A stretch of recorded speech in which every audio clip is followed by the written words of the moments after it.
Welcome back to another edition of Tea and Toys. This is Wave 4 of the Star Wars Kenner Retro line. Now, a lot of us were expecting, anticipating, and wanting there to be more original trilogy representation in this line. We had a Star Wars wave, we had an Empire Strikes Back wave, and guess what? We want, and I will say need, a Return of the Jedi wave. Now, whether or not some of the Return of the Jedi figures are even available to be reproduced and made, we don't know. But what we're getting for Wave 4 is a second wave of the Mandalorian line. Now, a lot of us are fans of the Mandalorian. I think Mandalorian's okay. It's probably the best Star Wars we've had in the last 10 years, and let's be honest, that isn't exactly much of a challenge to beat, because frankly most of this modern Star Wars hasn't been up to par. Those of you that love it, that's fine, you love it. I'm not a fan, but there we go. So here we have Wave 2 of the Mandalorian retro line, but Wave 4 overall. So we've got the up-to-date version of Boba Fett. We've got the Beskar armoured up version of Din Djarin's Mandalorian. Then we have Bo-Katan.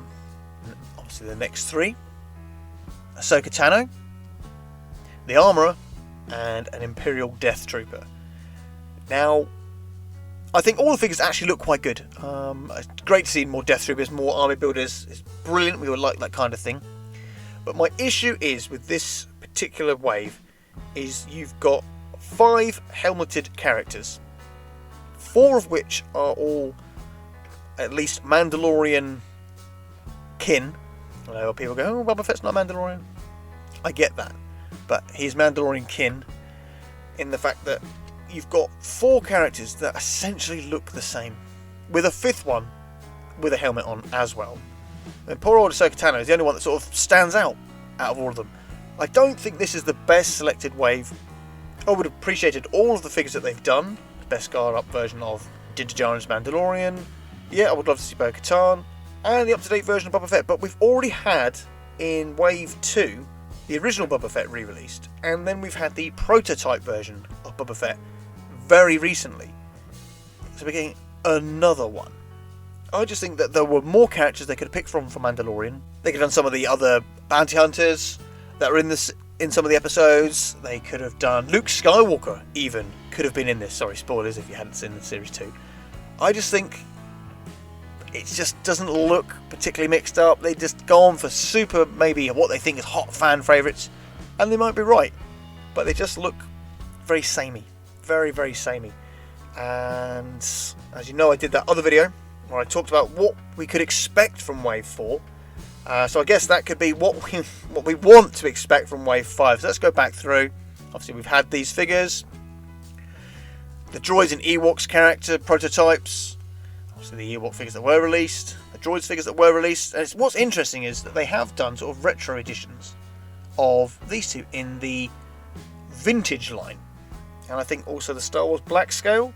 So it'd be nice if they actually did the Droids versions of R2-D2 and C-3PO in the retro line. They're there to be done, and if they can't do the chroming for some reason or whatever, then these two versions are the best to do.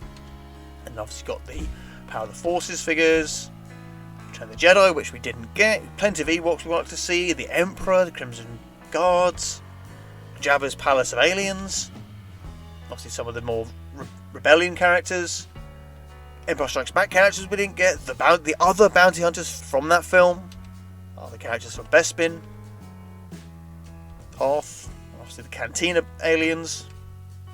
I just think it's a shame that we didn't get maybe even a mixed line in Retro Wave 4. Like I said, I do like what we've got from Wave 4 character-wise. I just think they should have been spread out better. Or maybe you do 5 original retro characters, then you put in a new one. It's just interesting that they've done this, and I kind of hope that we don't see a board game with a ridiculous exclusive like the Remnant Stormtrooper, where that was only available in a particular region to get the Remnant Trooper. You could get the Monopoly, but it didn't always come with the Trooper.